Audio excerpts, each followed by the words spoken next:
नमस्कार दोस्तों, एक और वीडियो के साथ हम हाजिर हैं।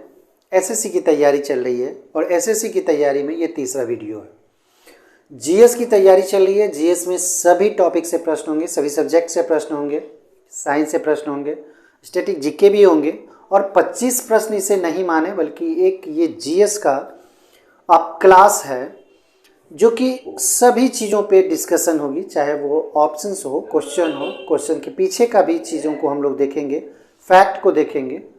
चलिए शुरू करते हैं आज का वीडियो। पहला प्रश्न है, किस शासक ने गंगा एवं सोन नदियों के संगम पर पाटलिपुत्र नामक नगर की स्थापना की? किस शासक ने गंगा एवं सोन नदियों के संगम पर?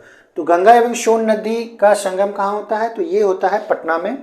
और पाटलिपुत्र की स्थापना किसने किया है? तो ये उदयन किया है। ये इंपॉर्टेंट प्रश्न है, बहुत इंपॉर्टेंट है। इससे प्रश्न बनते हैं ढेर सारी परीक्षाओं में, इसके एग्जाम्स में, परीक्षाओं में ये पूछे गए हैं, इसलिए ये बहुत इंपॉर्टेंट है। इस पर बहुत ध्यान देने की ज़रूरत है। तो ये उदयन हो गया। उदयन किसका पुत्र था? तो ये अजातशत्रु का पुत्र था। उदयन किसका पुत्र था? अजातशत्रु का। अजातशत्रु बिंबिसार का पुत्र था। किसका पुत्र था? बिंबिसार का पुत्र था। बिंबिसार को मार के ही अजातशत्रु ने सबसे पहले अपना राजगद्दी लिया था। कैसे? बिंबिसार को मार कर, अपने पिता को मारकर। इसलिए इसे पितृहंता के नाम से भी जाना जाता है। पितृहंता भी अजातशत्रु को बोला जाता है। ठीक है। अजातशत्रु के शासन काल में ही पहला जो प्रथम बौद्ध संगीति जो हुआ था, प्रथम बौद्ध संगीति, ठीक है, बौद्ध संगीति कब हुआ था? प्रथम बौद्ध संगीति कब हुआ था? ये हुआ था अजातशत्रु के शासनकाल में। चलिए अशोक के बारे में कुछ फैक्ट को देखें। अशोक जो बना था राजा, ये 269 ईसा पूर्व में बना था। ठीक है, 269 ईसा पूर्व में अशोक राजा बना था। मगध की हम चर्चा कर रहे हैं, जितने भी राजा आप देख रहे हैं मगध की चर्चा हो रही है, मगध के राजा हैं। तो अशोक राजा बनता है 269 ईस्वी में। उसके बाद ये लड़ाई लड़ता है 261 ईसा पूर्व में, कलिंग का लड़ाई। कलिंग का युद्ध जो होता है ये एक मोड़ होता है इसका जिंदगी का। 261 ईसा पूर्व में, ईसा पूर्व कह सकते हैं, कलिंग का युद्ध होता है। उसके बाद यह बौद्ध धर्म अपना लेता है, शस्त्र को त्याग देता है। ठीक है, तो इसे भी आप लोग देख जाने। घनानंद नंद वंश का अंतिम शासक था। नंद वंश का अंतिम शासक एकदम इंपॉर्टेंट है ये। नंद वंश का अंतिम शासक, नंद वंश, ये घनानंद को किसने मारा था, किसने पराजित किया था? ये चंद्रगुप्त मौर्य ने पराजित किया था। चंद्रगुप्त मौर्य के द्वारा घनानंद को पराजित किया गया था और मौर्य वंश की स्थापना किया था। क्या किया था? मौर्य वंश की स्थापना किया था। मौर्य वंश की स्थापना किया था। तो एक एक पॉइंट को आपको देखते जाना है। सबसे जो इंपॉर्टेंट है घनानंद के बारे में, इसे हम बता देते हैं। घनानंद के अगर बारे में जाने तो यह सिकंदर का समकालीन था। क्वेश्चन यहां से अराइज होता है, सिकंदर का समकालीन था। तो ये जरूर पूछा जाता है, सिकंदर के समकालीन कौन थे, इनमें से कौन है? तो घनानंद को सिकंदर का समकालीन माना जाता है। घनानंद को ही मारकर चंद्रगुप्त मौर्य ने मौर्य वंश की स्थापना किया था। मौर्य वंश की स्थापना किया था। तो चंद्रगुप्त मौर्य यहाँ पे मगध का राजा बना था। आगे देखेंगे नंबर दूसरा सवाल। दूसरा कहता है, यात्री इब्न बतूता कहां से आया था? इब्न बतूता ये 1330 ईस्वी को आया था। 1330 ईस्वी को। ठीक है, उस समय राजा कौन था? यहाँ का शासक कौन था? मोहम्मद बिन तुगलक। शासक की अगर हम यहाँ पे बात करें तो यहाँ कौन था? मोहम्मद बिन तुगलक शासन कर रहा था। सल्तनत काल का ये शासक था। ठीक है, तो 1330 ईस्वी में शासक था। इब्न बतूता कहाँ से आया था? तो मोरक्को से आया था। इसे आप जरूर नोट कर लें सारी चीज़ों को। इब्न बतूता कहाँ से आया था? मोरक्को का यात्री था वो। 1330 ईस्वी में मोहम्मद बिन तुगलक के शासनकाल में भारत आया था और यह एक पुस्तक लिखा था, उसको भी आप याद कर लें। इब्न बतूता के द्वारा एक पुस्तक लिखी गई थी, नाम था रेहला। रेहला में वो अपना यात्रा वृत्तांत बताता है, लिखता है, सारी चीज़ों का यहाँ का वर्णन करता है, यहाँ के इतिहास की जानकारी रेहला से मिलती है। तो यात्री इब्न बतूता के बारे में इतने फैक्ट्स हैं। आगे देखेंगे नंबर तीसरा। भारत की स्थलीय सीमा की लंबाई पूछ रहा है, कितनी है स्थलीय सीमा की लंबाई? 6100, 7516, 1200 या फिर 15200? भारत की स्थलीय सीमा की अगर बात करें, अगर पूछा जाए तो बताना है 15,200 किलोमीटर ये स्थलीय सीमा की लंबाई हो गई। अगर तट रेखा की लंबाई पूछा जाए, तट रेखा की लंबाई, तो कितना हो जाएगा? तट रेखा की लंबाई, इसको भी आपको नोट कर लेने हैं, इसको भी याद रखने हैं। तो ये 7516.5 किलोमीटर, कहीं कहीं आप 7516 किलोमीटर देखेंगे, ठीक है। अगर तट रेखा का सिर्फ जमीनी स्तर स्थल की बात कर लें तो ये 6100 किलोमीटर होगा, समुद्र तट को छोड़ के, ठीक है। तो ये 6100 किलोमीटर हो जाएगा, इसको भी आपको नोट कर लेने हैं, इसको भी आपको याद रखने हैं। आप सिर्फ क्वेश्चन को ना देखें, जो भी आपको फैक्ट बताए जाते हैं उसे नोट करें जरूर, ठीक है। एक नोट बुक लेके बैठें और सारी चीजों को आप नोट करते जाएं, ठीक है। आगे देखेंगे पेरियार जल विद्युत परियोजना किस राज्य में स्थित है? तो पेरियार सबसे पहले जान लें तो यह केरल में स्थित है। पेरियार जो नदी है यह केरल में है और पेरियार नदी पर ही जल विद्युत परियोजना है। यह केरल की सबसे लंबी नदी है, सबसे लंबी नदी है। केरल की हम चर्चा कर रहे हैं, ठीक है। केरल की सबसे लंबी नदी, ठीक है, केरल की सबसे लंबी नदी। चलिए आगे देखेंगे। मानव हृदय में कक्षों की संख्या, कोष्ठ इसको बोला जाता है, कोष्ठ की संख्या, चैम्बर की संख्या। तो इसका सही जवाब 4 हो जाएगा। इसे आप नोट डाउन कर लें, बहुत महत्वपूर्ण है ये। 4 कोष्ठ होते हैं, 3 मत समझ लीजिएगा। थॉमस कप किस खेल से संबंधित है? थॉमस कप के बारे में जान लें। तो थॉमस कप जो होता है ये बैडमिंटन से संबंधित खेल है। थॉमस कप कब से शुरुआत किया गया है? तो ये 1939 ईस्वी से शुरुआत किया गया है, जॉर्ज थॉमस के द्वारा। पहले ये क्या होता था, प्रत्येक साल दिया जाता था, ठीक है। उसके बाद इसको 1948-49 से प्रत्येक 3 साल पर दिया जाता था, प्रत्येक 3 साल पर। फिर 1982 ईस्वी से अगर इसको देख लें, 1982 ईस्वी से प्रत्येक 2 साल पर यह आयोजित किया जाता है, प्रत्येक 2 साल पर यह आयोजित किया जाता है। तो थॉमस कप सबसे सर्वाधिक विजेता की अगर हम यहाँ पे चर्चा कर लें, सर्वाधिक विजेता कौन है, सर्वाधिक बार विजेता कौन रहा है? तो 14 बार का विजेता रहा है इंडोनेशिया 14 बार का विजेता है ये। अब अगर यहाँ पे हम चर्चा कर लें तो सर्वाधिक विजेता हो गया इंडोनेशिया। भारत कभी जीता है या नहीं? भारत विजेता बना है 2022 ईस्वी को, पहली बार। वो भी किसको हराया है? इंडोनेशिया को ही हरा के ये थॉमस कप जीता है। तो इसे आप नोट डाउन कर लें। आगे देखेंगे, रोग के किसी विशेष क्षेत्र या देश तक सीमित रहने को क्या कहते हैं? रोग के विशेष क्षेत्र या देश तक सीमित रहने को क्या कहते हैं? 3 चीजें हैं, एक एपिडेमिक है, एक एंडेमिक है, एक पेंडेमिक है। तीनों चीजों को आप समझ लें यहाँ पे।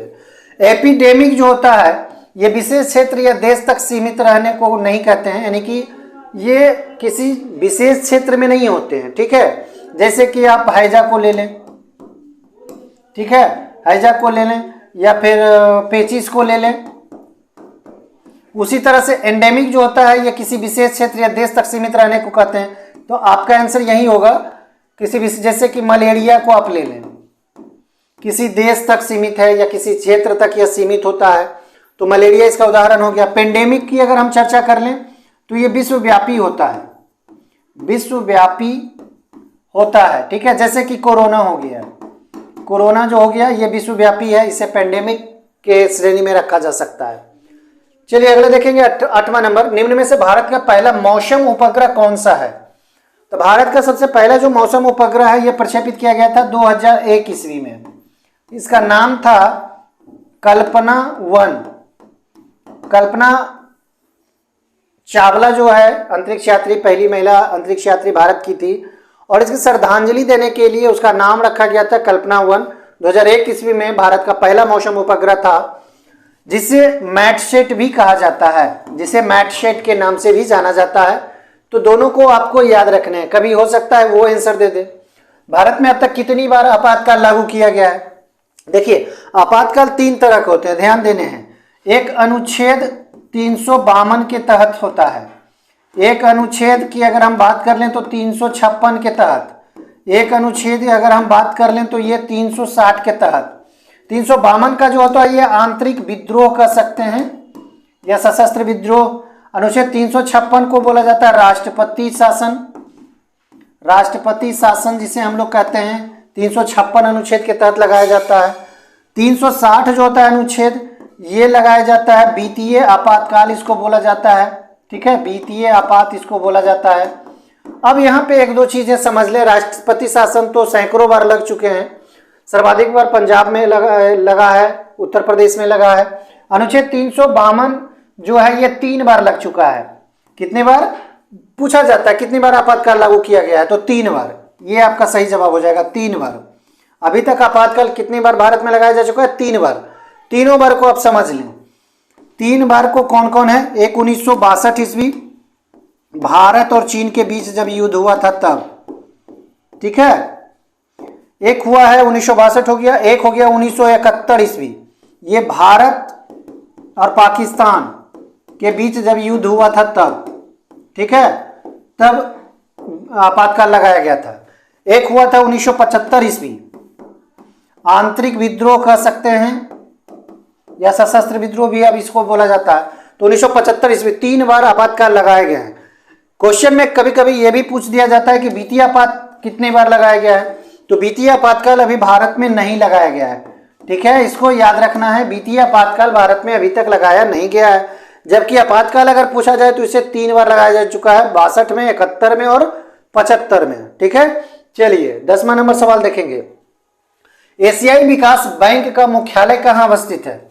एशियाई विकास बैंक की स्थापना की अगर हम लोग चर्चा कर लें, स्थापना कब हुआ है, तो स्थापना 1966 ईस्वी में हुआ है।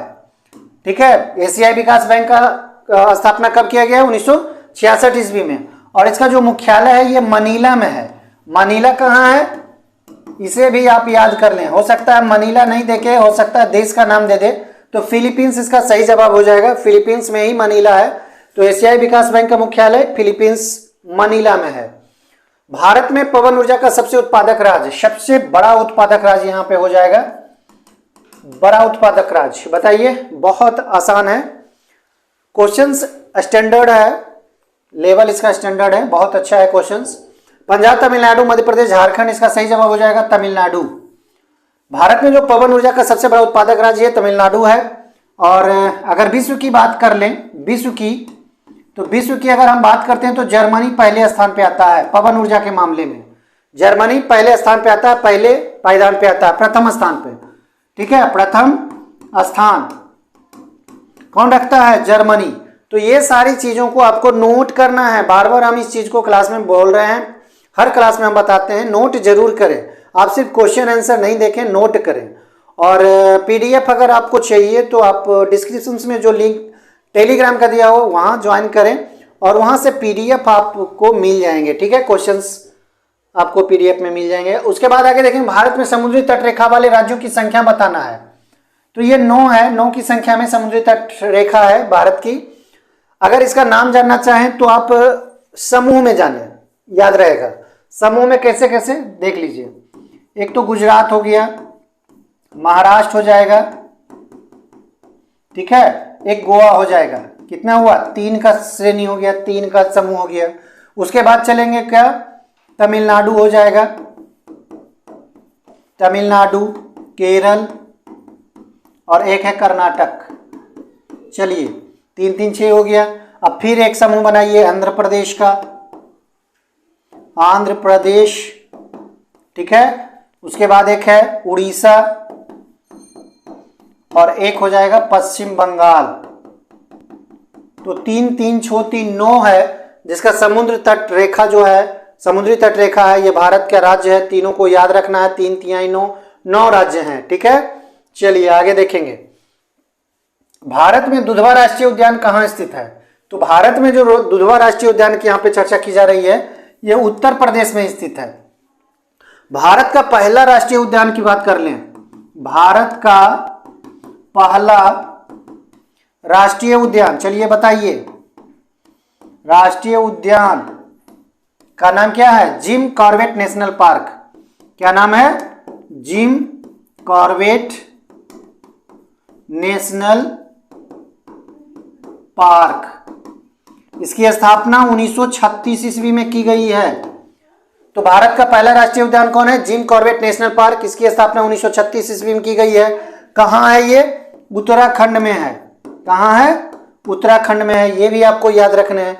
तो फैक्ट्स को जरूर याद रखें, खास करके इसे नोट कर लें ताकि बाद में रिवीजन करते समय देखने में बहुत अच्छा होगा, आसान होगा। भारत के अक्षांशीय विस्तार में लगभग कितने डिग्री का अंतर होता है? देखिए, इस तरह के प्रश्न आए तो आसानी से बनेंगे। कैसे बनेंगे? सबसे पहले ये जानें। भारत का अक्षांशीय विस्तार बताइए। भारत का अक्षांशीय विस्तार की अगर हम लोग चर्चा कर लें, यहाँ पे अक्षांशीय विस्तार कितना है भारत का? ठीक है, उत्तरी अक्षांश में भारत है स्थित। तो इसका जवाब इस तरह से दें, 8 डिग्री 4 मिनट से 68 डिग्री नहीं,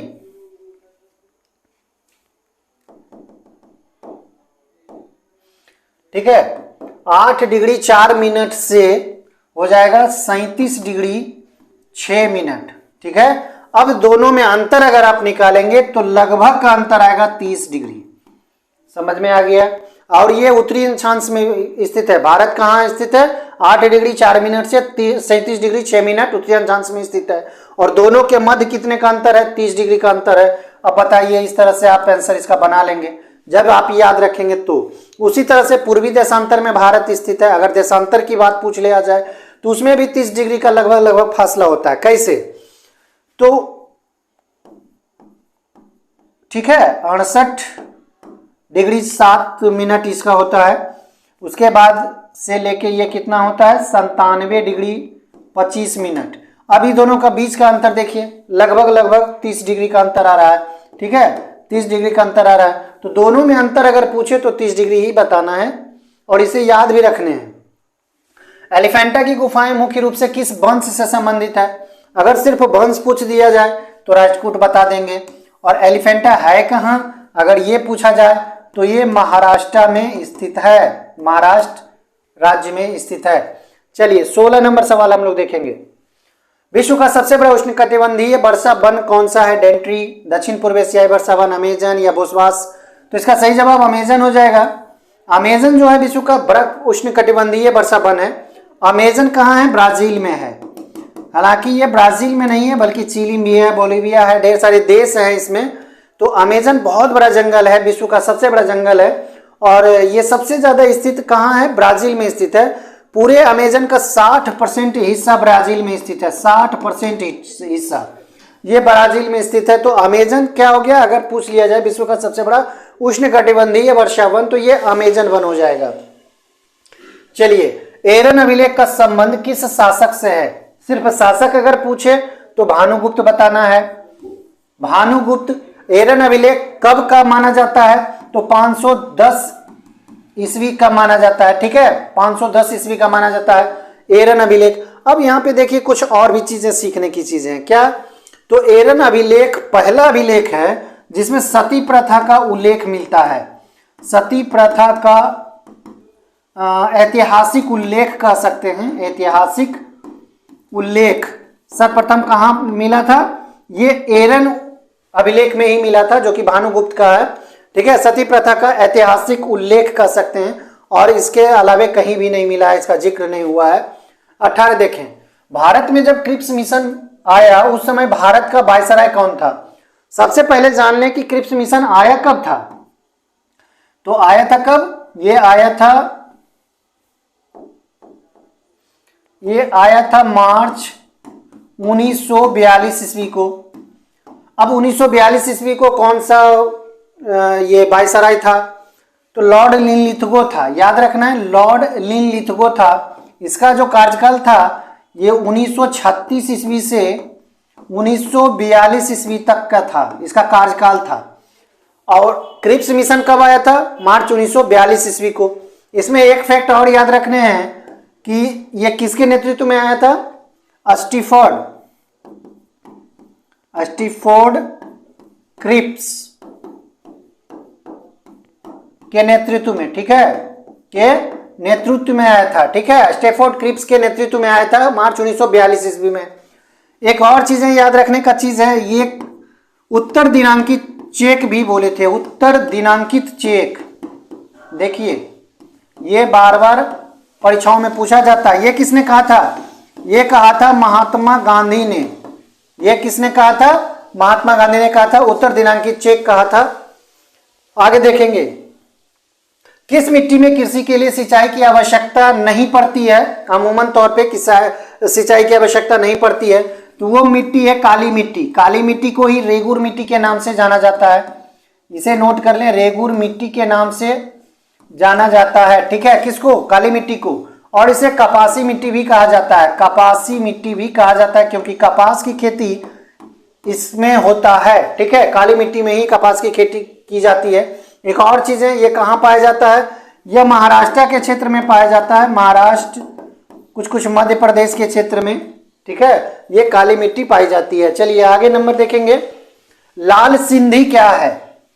ये गाय की एक प्रजाति है। लाल सिंधी क्या है? गाय की एक प्रजाति है। खास करके ये इसकी उत्पत्ति की अगर हम बात कर लें तो ये पाकिस्तान के सिंध प्रांत से इसकी उत्पत्ति मानी जाती है। पाकिस्तान के सिंध प्रांत से इसकी उत्पत्ति मानी जाती है। ठीक है, इसकी उत्पत्ति मानी जाती है। इसे नोट कर लें, पाकिस्तान के सिंध प्रांत से इसकी उत्पत्ति मानी जाती है, इसीलिए इसे लाल सिंधी के नाम से जाना जाता है। चलिए अगला नंबर सवाल हम लोग देखेंगे 21। रानीखेत रोग किससे संबंधित है? यह पक्षी से संबंधित है। पक्षी इसमें मुर्गी है। चलिए, मुर्गी से संबंधित है रानीखेत रोग, और ये आरएनए वायरस से होता है। आरएनए वायरस से ये डिजीज होता है। ये रोग जो होता है वायरल डिजीज है, आरएनए वायरस से होता है रानीखेत रोग, जो कि मुर्गियों में ज्यादा पाया जाता है। चलिए 22। भारतीय रुपए के नोट पर कितनी भाषाओं में नोट के मूल्य का उल्लेख होता है? भारतीय रुपया जो होता है, जो नोट होता है, उसमें जो भाषा का प्रयोग किया जाता है वो 17 भाषा का प्रयोग किया जाता है। 17 भाषा का प्रयोग किया जाता है। लेकिन क्वेश्चन ध्यान से देखें, क्वेश्चन को जब तक समझ में नहीं आए तब तक देखें। क्वेश्चन अगर आप नहीं समझेंगे तो अगर आप जल्दीबाजी में इसका जवाब दे देंगे तो आप फंस जाएंगे, जानते हुए सवाल को आप गलत कर देंगे। यहां पूछा है कितनी भाषाओं में नोट के मूल्य का उल्लेख होता है।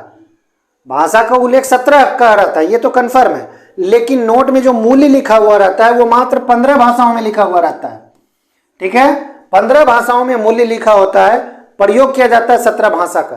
तो दोनों को आपको याद रखने हैं, नोट कर लेने हैं इस चीज को। ठीक है, चलिए आगे। मेरिनो किसकी जाति है? ये एकदम आसान है, भेड़ की ये प्रजाति है मेरिनो। 24 नंबर सवाल देखेंगे। 24 क्या कहता है? निम्नलिखित में से किसमें कोबाल्ट उपस्थित रहता है?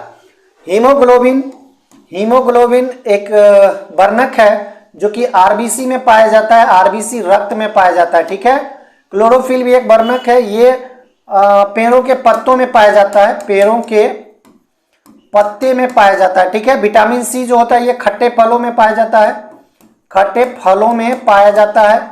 विटामिन सी को एस्कॉर्बिक एसिड भी बोला जाता है, एस्कॉर्बिक एसिड के नाम से जाना जाता है। ठीक है, किसको? विटामिन सी को। ठीक है, विटामिन B12 इसका सही जवाब होगा। कोबाल्ट जो होता है विटामिन B12 में पाया जाता है, कोबाल्ट। आगे देखेंगे, आज का अंतिम सवाल है 25। किस युद्ध को जीतने के बाद शेर शाह ने दिल्ली में अफगान सत्ता की स्थापना की थी? कलिंजर का युद्ध है, चौसा का युद्ध है, बिलग्राम का युद्ध है, इनमें से कोई नहीं। कलिंजर का युद्ध में शेर शाह की मौत होती है। ठीक है, आगे चले, उससे पहले देखेंगे चौसा का युद्ध को पहले देखेंगे। चौसा बक्सर में है। चौसा कहाँ है? बिहार के बक्सर में है, और यह हुआ था 1539 ईस्वी में। यह युद्ध हुआ था कब? 1539 ईस्वी में शेरशाह और हुमायूं के बीच में हुआ था। हुमायूं के बीच में, शेरशाह और हुमायूं के बीच में, जिसमें शेरशाह की जीत हुई थी और हुमायूं पराजित हुआ था। एक और युद्ध हुआ था बिलग्राम का युद्ध, यह 1540 ईस्वी में हुआ था। यह भी शेरशाह और हुमायूं के ही मध्य हुआ था। इसे बिलग्राम का युद्ध या फिर कन्नौज का युद्ध भी कहा जाता है। तो बिलग्राम का युद्ध ही इसका सही जवाब हो जाएगा। इसमें क्या किया था? हुमायूं को बुरी तरह से पराजित किया था, यहां तक कि उसको भागने पर विवश कर दिया था शेरशाह ने, और वह भागकर अपना जान बचाया था। और उस समय से 1540 ईस्वी से शेरशाह अफगान सत्ता का स्थापना किया। कहां? दिल्ली में।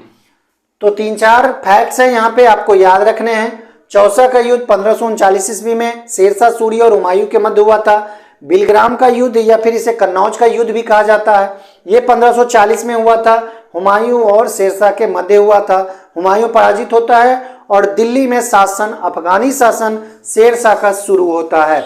उसके बाद आप जानते होंगे 1944-45 में ये कालिंजर का युद्ध होता है, जिसमें कालिंजर के जो किला था, कालिंजर का किला, उसे जीतने के क्रम में शेरशाह की मौत हो जाती है। तो दोस्तों वीडियो कैसा लगा लाइक और कमेंट करके जरूर बताएं। ठीक है, अभी तक आपने सब्सक्राइब नहीं किया तो चैनल को सब्सक्राइब कर लें, दोस्तों को शेयर करना ना भूलें। जय हिंद।